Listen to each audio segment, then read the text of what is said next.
Hello, fellow business minds, and welcome to another episode of the Business Minds podcast. I'm Christopher Shaw, founder of the Business Minds. And on our podcast, we examine the vision stage, the startup stage, and the growth stage of entrepreneurship. We do this by examining lifetime real-world entrepreneurs, and today's no different. We have the team at Big Six Homes, Miss Melissa and Jeremy Lawrence. Hey, guys, how are y'all doing today? Today, we're doing great. That's good. That's good. Man, I'm glad you guys could finally get on this podcast and share your story with us. Absolutely, yeah. So we'll start off by you guys telling us exactly how you serve your clients. What's your products and services? So our main product is Big Six Homes. We do residential home remodeling and repairs, and we've spun off into some bicycle and small engine stuff, and then I'm the Mesquite notary gal. So at this point, I'd call ourselves serial entrepreneurs because every time I see something where we could push forward and draw another revenue stream in, then we're all about it. That's good. You're actually expanding from your expertise, right? Yes, absolutely. So nothing is outside of what you know how to do. Except for the marketing, advertising, all that stuff's new, but you learn that as you go. Yes, you do.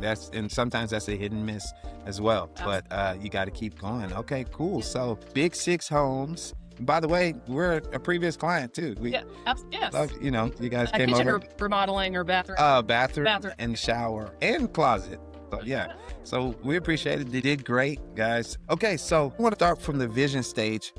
Why entrepreneurship? What brought about this, and what was your thought process? Excellent questions. So it actually started, I had been working for the same business for 13 and a half years. There were some ownership changes, and they did not value me or appreciate what I brought to the table like the previous owner did. And I couldn't just continue to pour myself into another business and them not appreciate it. It was one thing when they were appreciative. But once that left, I couldn't stay. So I knew we had to do something different. And oddly, that boss that I worked for always pushed entrepreneurship. The entire time I worked with him, he was always asking me, what's your goals? What's your vision? What is it that you want to be doing? And I didn't have the entrepreneur spirit yet. I was scared of it because, when you're an entrepreneur, you're liable for absolutely everything. Yeah, you are. And that alone is terrifying for most. And I just shut down in fear, basically. So I just kept working for him. But like I said, once that appreciation left, I couldn't continue to stay. And it actually came about, my buddy Jaime invited me to a weekend retreat to learn how to flip houses. And while we were there on site, one of our goals and one of our projects was to create your business, file the LLC, and go ahead and start the first steps. And so they walked us through that. So our initial goal was flipping houses, but we've settled in on the home maintenance and repairs, remodeling, that kind of stuff, because that's his expertise. That's where he was raised and what he grew up doing. Yeah. So this is a passion, and then y'all just came together. Okay, cool. Yeah. That's actually excellent. I love how you went through that workshop and it helped you get over that fear by doing those quick little wins, like your LLC, going through that. It kind of, hey, we can do this, So Jeremy, oh boy, Jeremy, tell me, kind of like your vision when she came with this, let's start to flip houses or start a business. What were you thinking? I was all for it. There wasn't no downside that I saw because I knew that I could do the work and she had the vision. So we were just working together to get it done. Oh, that's beautiful. Used each other's strengths. We both have different weaknesses. We both have different strengths, and it just aligns for us. It aligns pretty perfectly. Okay, so a visionary and an implementer, right? Yes. I had Mr. Nate Roberts. Shout out to Nate. He was on our podcast last episode. He was talking I about saw that. Visionaries need the implementers. Yeah, they need each other. They go hand in hand. Yeah. And that sounds exactly, what God had planned for you guys. Okay, cool. When y'all are doing your jobs, how does the flow go? How did you determine the flow of your customer journey? It was really trial and error. I'm all about constructive criticism. So I listen and I ask questions and ask people, how could we have done this better? How could we have approached that better? So that I know that I am doing exactly what the customer prefers, because in the end, they're the ones that are paying us to do the job. So we need to make sure they're happy first. That's good. A lot of people sway away from that, If it's just one person and they've got something negative, then I typically won't pay attention too much because I know that people have bad days and they're just spewing their negativity. But if it's more than one person or like, this didn't really work so well, it could have been smoother if you did that, then that's when I start paying attention. I'm like, how can we alter our process? What can we do different with the next person? Or how can we make this better for that person so that everybody has a good experience? Oh, that's good. You're right. I love how you said that. That one person, you'll take it, but then Right. you won't hold it concrete to changing everything about your business Right. because they like, Because it's our business, it's not yes, theirs. But if it's something repetitive, then yeah, you kind of need to pay attention and look at it because otherwise you're going to lose customers if it's Mhm. repetitive.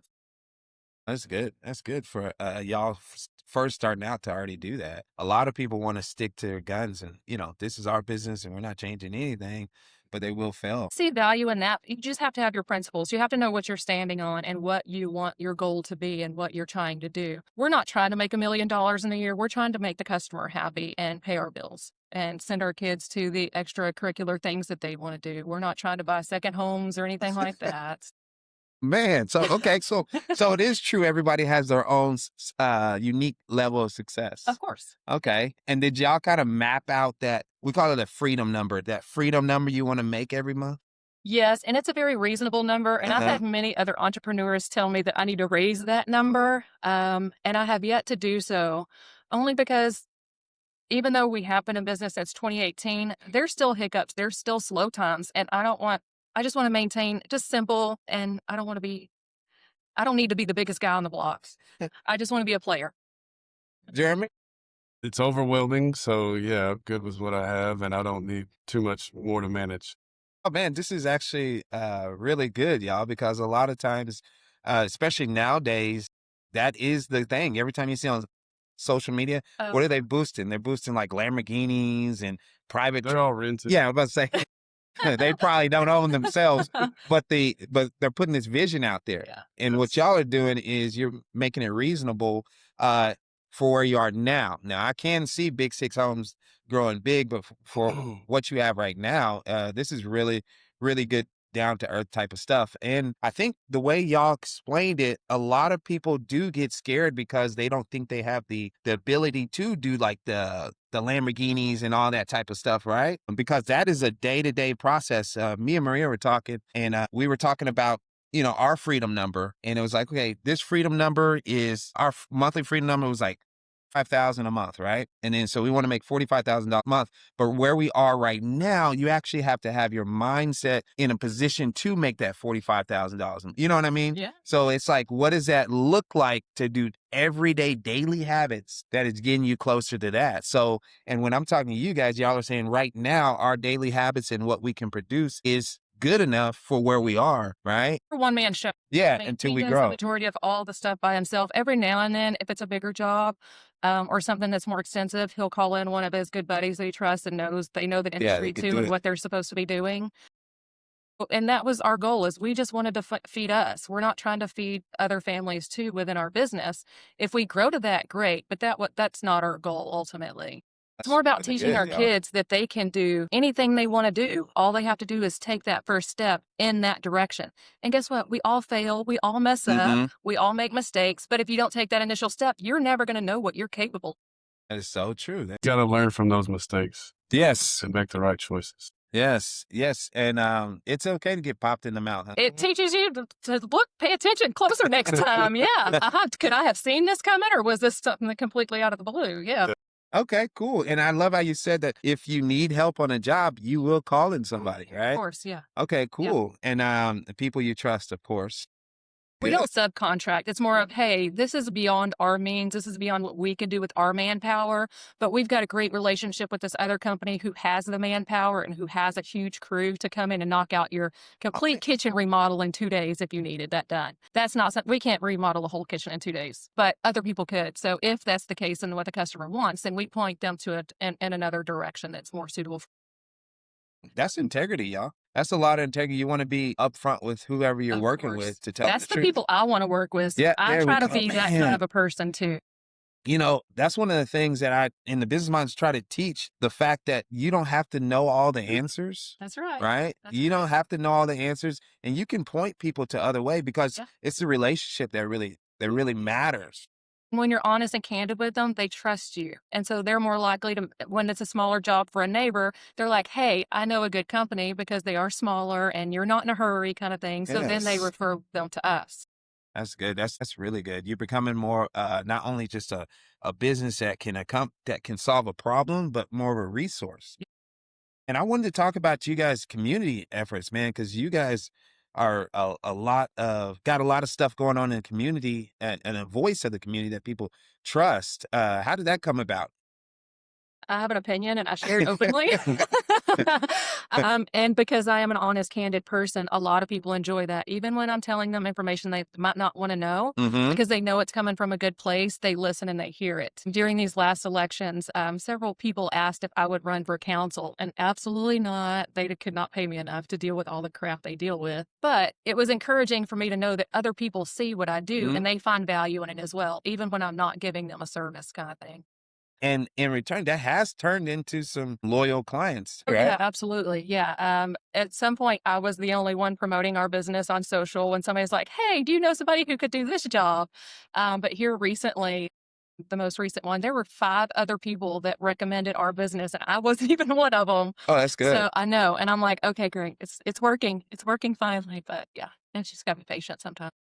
Oh, that's a good one. Yes, patience. Patience. We always want everything and we want it right now. And had to Well, yeah, learn it's an that. instant gratification situation where everybody now is within 3 seconds, they want to know what they want to know or have what they want to have. And life is just not like And especially not the meaningful things. uh, The things that are supposed to last, like the relationships and things like that, that takes time to really build. And it seems like y'all have put that in your core values as a company, but also as a couple and a family too.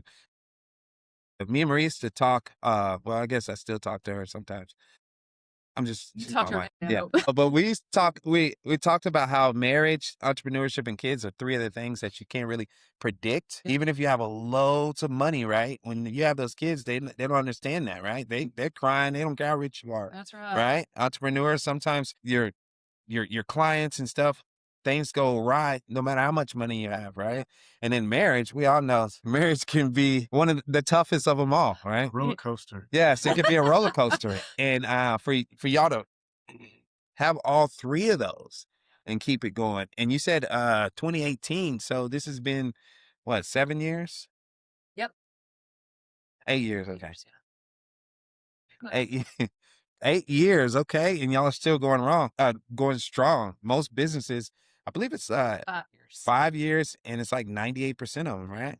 And it's also licenses as well. So people who get licensed for different things like medical stuff, spa stuff, like laser certification and that kind of stuff. People they drop their Turnover. licenses. Yeah, turnover rate. Because they're not keeping it up. Well, it's more of they didn't really have the passion or they found something else or they weren't making as much money as quickly as they thought they would. There's lots of things that go into it. But yeah, the turnover rate is just as high in those things, even when they're not working their own businesses. I didn't know that. Teach me something on the business. Mhm. That is very interesting because, like I said, these entrepreneurship is hard. And what did in the beginning did y'all kind of confirm a why you wanted to do this other than just More time with the kids. there you go. Okay, more time. Me being home. Okay, cool. I love it. Flexibility is great because our kids are only kids for a very short Yes, that's duration the of their most life, and they only need you around for that very beginning stage. They're going to be adults for the rest of their lives. And thankfully, my oldest is 7 years older than the last 3. And it was that timing and that space that gave me that where I could see that and how they only need you for this moment. And so I wanted to be there when they need me. And now my oldest one, he's moved out and he calls me and comes by almost daily to, Mom, this thing happened, or Mom, I can't believe this is going on. So that reassures me that I did something right. That's good. That's good. And I'm glad y'all had a why that sustained you even when things in the business weren't going good, right? And that's what keeps you going. When we talk to our members and entrepreneurs, try to make sure they solidify a why because that money in good times isn't always gonna Oh, be there. You got to have something like, why am I doing this again? Why don't I just go get a job? You know what I'm saying? 9 to 5, Yeah. Oh, that's why. And I loved how quick y'all answered that. Like that usually do. takes people a minute to why am I doing this? You know, but then they come with a good one, but still you knew off the top of your head you wanted more time, man. That's because when I stopped working for the business that I was working for, I realized I was giving the best of myself to Yes. them 9 to 5 every day. And then by the time I got home, I was cooking dinner. I was just in a hurry to get everything done, to get the kids in bed so that I could start a new day and give my best again to somebody else. And when I finally realized that, I never thought I was going to be a stay-at-home mom. That was not something I could ever vision myself doing. Like, I can't take these kids all day. What am I going to do with myself? But then once I realized it was because I was already mentally and physically exhausted Yes. by the You'd time have I none got left. back to them. And then once the shift changed, I'm like, this is awesome. I love these kids. They're great. I don't know why I was so frustrated and so full of angst all those years that I worked and then came home after work. But it was that realization that I'm like, I was doing it wrong. And I'm not here to knock anybody that's doing that now. Of course not. But until you get to where you can, please pour into your kids. They are your future and our future. And like I said, they're kids just for a brief moment and adults forever. And don't take that childhood from them. Now, man, that's beautiful. Now, what did that transition look like? Was it just, hey, we quit and we just go, or did you start saying we're going to start doing these jobs until we start paying off our bills one by one, or what does the transition look like from working 9 to 5 to Big Six? It just quit. Still working at my business when he started with Big Six Homes. So Okay. while I created Big Six and it's all in my name, he's the person that actually does all the work. So I still had my 9 to 5 when we started Big Six until there was a day he was like, hey, I think you can quit. Yeah. And I think I can take care of this. So if you want to quit, and I'm like, good, because I'm hating where I'm at and they don't appreciate me. So yes, if I can step back, please, that would be great. That's good. So August 31st, 2021 was my very last day selling myself to another business. So that's your anniversary. That's good. Your business anniversary. Yep. That is really good. Yeah. One thing about the working for somebody, they can never, ever pay you what you're truly worth, because even if you're getting paid $100 an hour, that means you're making them at least $300. And there's no knock. That's just the way the system is set up. They can't pay you what you're truly worth. But you keep saying another thing that they could do is appreciate you, which after a while, just from human nature, especially people who work hard, they will start to take it for granted. It was a shift in the bosses, though. The father left it to his daughter. And I worked for her for 2.5 years, trying to give her the benefit of the doubt and to help her with her new stage where she was going as an entrepreneur.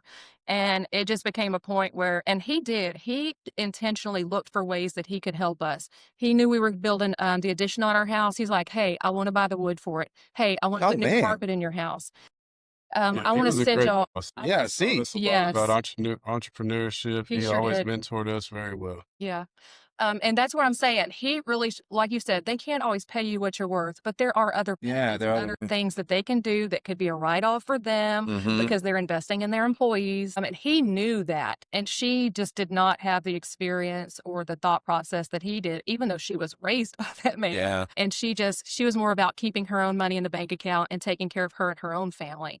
And that was really the kicker. Is I worked in the accounting department, and so I saw where the money was going. And after writing a few checks to somebody that wasn't even on staff or in the building, I'm like, no, I'm working too hard to watch this happen. I can't continue this. So, yeah. You know, I know you're saying you got to that point, but there's a lot of people that fear of entrepreneurship still keeps them where they're at. My suggestion for those people is find something that, one, you're good at, because God gifted us each individual thing. So I have a special gift. He has a special gift. You have a special gift. We all do. You need to find it and find a way to make money off of it. I mean, find out how somebody else can utilize that to better their business or make something great for them. And once you do, it all kind of works out. It's still hard. Don't get me wrong. It's still hard, but at least you're following and you're flowing in something that you're naturally good at. You don't have to work so hard. And isn't it hard either way? Isn't it hard working for somebody and working for, you might as well be getting, that time back, that time and that appreciation. So you got to just kind of choose your hard. And that's so interesting. You said, find something you're good at. One of the things when I was thinking about quitting my job and starting my first agency, I loved this product, and it's called the Snuggie. You know what that is? Oh, yes. It's like a blanket, but it's backwards, or it's like a coat back. And I was thinking, like, if somebody is bold enough to make this and sell it, man, there has to be a way. You know what I'm saying? Like, and then I bought it. Problem, and they had a solution. You know what? I would say they made up a problem, because I could have just put a cover on.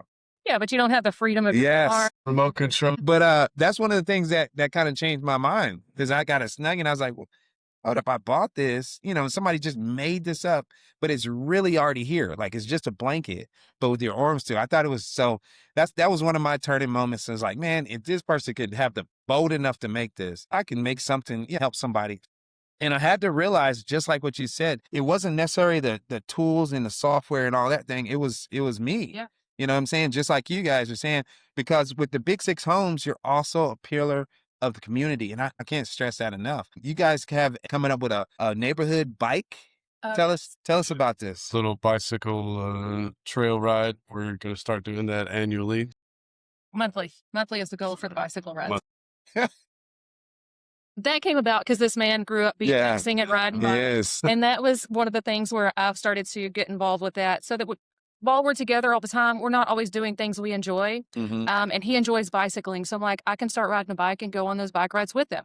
And he loves it. He plays and he does his tricks, and the kids try to join in and they try to mimic what he's doing. And we went on a couple of rides in Dallas with another group who puts them on near downtown. And it gets a little chaotic because it's in downtown and they go through some pretty chaotic streets. I'm like, we could do this in Mesquite. Why aren't we doing this in our neighborhood? So yeah, our goal, we scheduled one for January. Just so happened that was the weekend where it iced over and rained. Yeah. So I'm gonna get another one on once I get fully healed up, and get that going for sure. Because it's good to get outside and enjoy. Nature is healing.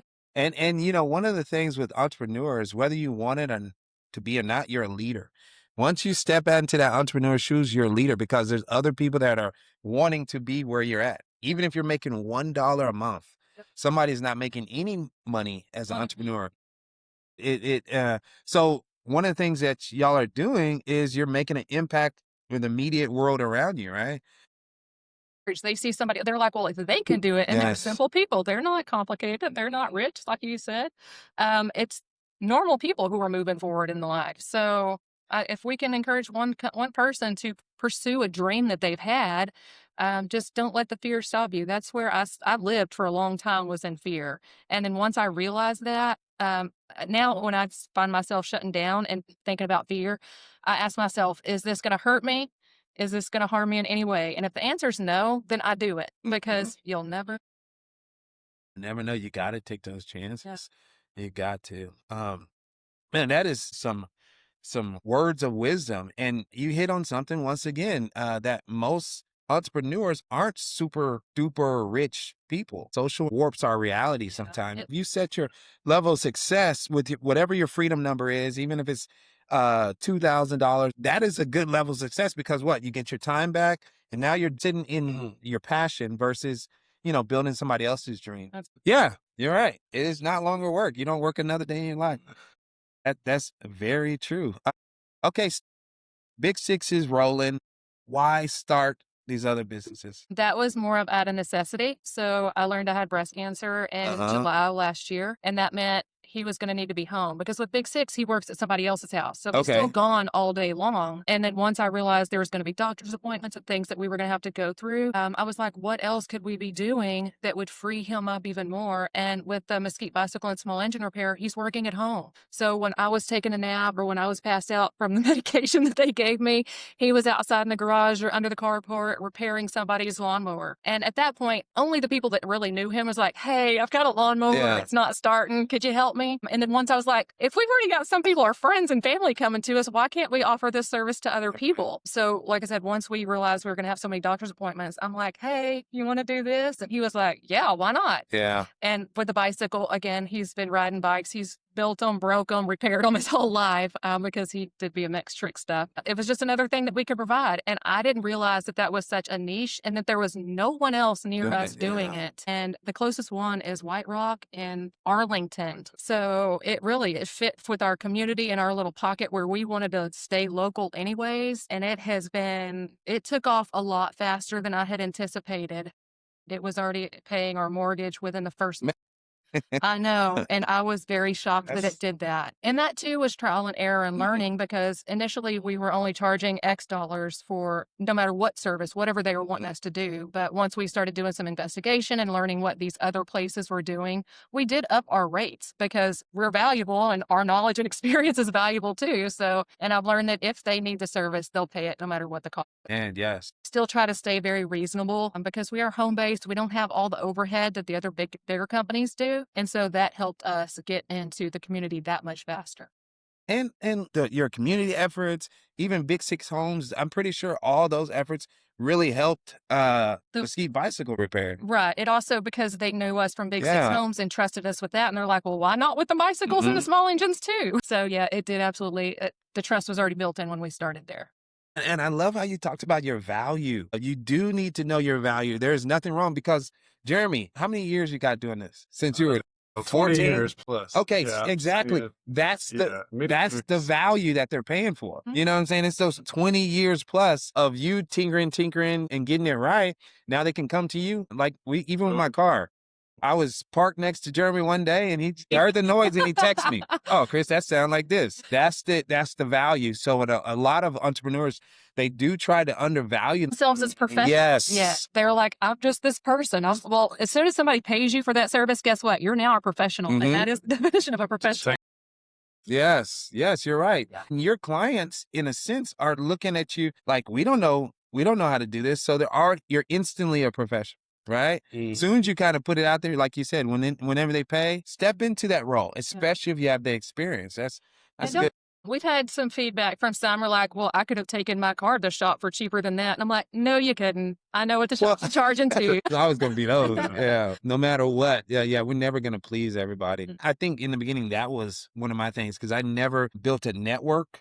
And so if you don't have a network, you don't have people pouring into you, telling, hey, you are good, blah, blah, blah. Right. So you will devalue yourself because you don't have that feedback. So yeah, y'all are hitting on a lot of points that entrepreneurs need to hear. And we have learned this along the way. We didn't start out knowing everything that we know No. now. And I mean, even every day today, we still grow and we still learn from experiences and watching other people. We don't have to make all the mistakes ourselves. We can learn by watching other people do things. Now, with that being said, as a married couple, how does that work? Y'all spend all your time together. You know what I mean? So do you have to turn off the Big Six after a while, or your conversations are always about business, or kind of how does it work? He's more of the daytime person and I get more creative at night. And so there's been many times where I'm sitting at the computer at 8:30, 9 o'clock at night. And he's like, babe, it's almost bedtime. And I'm like, I know, but I've got this creative thing right now. And if I don't do it now, Yeah. I'm not going to know. And that's the other thing with entrepreneur is you're not just working 9 to 5. Yes. Whenever your creative mode is, whenever it is that you feel the most alive and can tune into what you guys are doing, go with it. Don't try to make it 9 to 5 because you're not that business. And when you're entrepreneurs, it's 24/7. Yes, you can take vacations. Yes, you can turn it off, but go with your natural instincts of what works for you. That's our biggest thing is I'm the computer later in the evening. He's like, it's time. Okay, so it worked itself out. And he still gets frustrated with me from time to time, but he has to remember that I do my part of the job and he does his part. Yeah. So- It's not always the same. We have different workflows, so it's always changing. That's cool. And y'all have to adapt to one another. Yeah, and there are times when I'm like, can you just go hang out with your friends? I still like to have the house to myself. Yeah, sometimes. Not too often. Once a month, twice a month. I'm like, you should go see your buddy. You should go work on squares. You should. Go work on trucks. Go Yeah. to a show or a car show. Something. That's cool. We still need our Stay away alone from the time. cars. And support each other. Of course, yeah. That's good. So what? Okay, and then we have Big Six, Mesquite Bicycle, and then we have Notary Guy. Yeah, the I love Mesquite it. Notary Yes. gal. So I was notarizing documents at the previous employment. I didn't charge for it because it was just for my boss and for the other employees. And then once I quit, I've worked since I was 16. I'm like, what am I going to do with myself? I'm not just going to sit at home. And I realized that there wasn't any mobile notaries in the area. Like, I joke with some of my clients. They're like, you make pretty good money, don't you? I'm like, well, it's not going to pay the mortgage, but I could pay my truck payment every month if I wanted to. But it's just something to keep me busy and keep me bringing in revenue and feeling like I'm still giving into the family and providing some sort of. Man, that's good. Y'all are using your strengths and just turning it into revenue. Like That was literally. the- What comes natural to you? Yeah. That's what you need to ask yourself. What comes natural? What is easy to me? And how can I make money at it? You know, and I just feel like so many people kind of overcomplicated that. And they, yeah, Yeah. they do. Course You they feel do, like you have yes. to be perfect and the Yeah. best and the biggest and the most well-known. You don't. Find your community, find your local niche, and figure out how you can benefit others and how you can help them in their daily lives. I can't tell you how many times that people have been sitting up at Wells Fargo. I'm like, I've been waiting for somebody to notarize a document for over 30 minutes, and they're still not even guaranteeing that it's going to happen today. And I'm like, I'll meet you at the coffee shop across Oh, the street. nice. I'll be there in 5 minutes. So it's little things like that. UPS even has been referring me because there's certain things that they can't notarize. And so they're like, I'm sure they just Google notary in Mesquite. And because I picked my name very well, Yeah, local yeah. notary, Mesquite notary gal, it pops up. And so they call me and they're like, hey, we've got this customer here. And then they'll hand the phone to the customer and they're like, can you meet me? I've got this thing going on and they can't help me. And I'm like, absolutely. And because I'm local and I'm smaller, I have more flexibility with what I can and cannot do. You could be more personal. Yeah. Yeah. Yes. That's man, that's amazing, man. This is good. Y'all are giving some really good feedback and some really good direction. Like a lot of times I think people get stuck too because they don't know their next logical step. Like what's my next step? Forget that, 5 years End from goal. now. Yeah. Like Yeah. what do I need to do next? goals. Yeah, small goals. And you guys are literally looking around you and saying, hey, what do we do good? And how can we profit Turn off it that? into something. Yeah. Which is Make- nothing wrong with making money. And that's the goal. We So, freedom that we have and the flexibility with our schedule to be at every basketball game and to be with the kids when they're doing their special things. I mean, April, I'm going to get to go to Disney with Ava and the Mighty Maroon Band because I have the flexibility in my life to be able to do that. that's really good, y'all. So, okay, so you guys set up these 3 businesses. Now, what's next? Is it just expanding those, or are you just taking it day by day, or what is it next stage in growing? What does your next level look like? Right now, I would like a place to be able to do the work that I'm doing on lawnmowers and bicycles. So I would like to build a nice house. Okay, at the house. Cool. That's cool. And it's just Basically. dedicated. Yes. Okay, that's cool. Yeah, I was anticipating a small brick and mortar place for that. But he's like, why would we want to go rent and pay for somebody Build else's it. building when we have plenty of property and we could do it here? Yeah, where we I live? do. Yes. Okay. My goal is to maintain what we've got because it's working for us, and I don't want to overwhelm us to where we take ourselves out of where we really want to be, which is with our kids. And right now, it's working. So I envision just maintaining what we have, maybe growing the small engine and bicycle stuff because our daughter, she is very mechanically inclined, just like he is, and so she gets involved. There's a couple of days I'm like, he's busy with big six stuff, and I'm like, I just accepted a bicycle and told him 24 hours. I'm like, Ava, can you come check this? And she will absolutely get out there. Nice. She can take tires off of the rims that grown men can't take off. So I've been very impressed. So my goal is to get them involved. They can see they can be part of this and they can do these things for themselves when they get there. That's good. That's good, y'all. And I love how even though y'all said 2 different things, but they go together. And that's a clear next step. That's it. That's cool. Okay. Man, that's all I have. What I like to do at the end of the podcast, though, is ask the guests to kind of leave a little nugget of wisdom. You just look into the camera and then just leave a little nugget. It could be anything, just to where they can go to their next step. I think I've already said it, but I think the little nugget that I would leave you with is find what comes naturally to you. God gifted us individually with things. And if you just follow and pursue those things that come naturally, I feel like God's behind it and God will help you because he's already given you that gift. So I would say find that thing that you do well and better and that comes easier to you than other people and find a way to make money off of that. Find out how you can pursue that and help others in their process and pursuit of happiness too. And don't listen to the people that are asking you all the questions, the what ifs and the hows. Okay. We just move forwards and we do it. That's it. Answer those questions when we get there.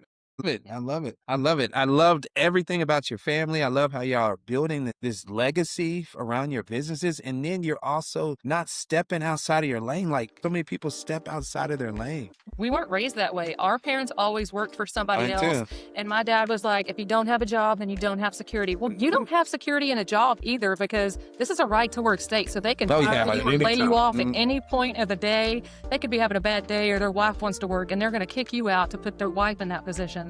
So there's not even security there. So just don't be scared. Oh man, I love it. I love it. Okay. Anything else before y'all?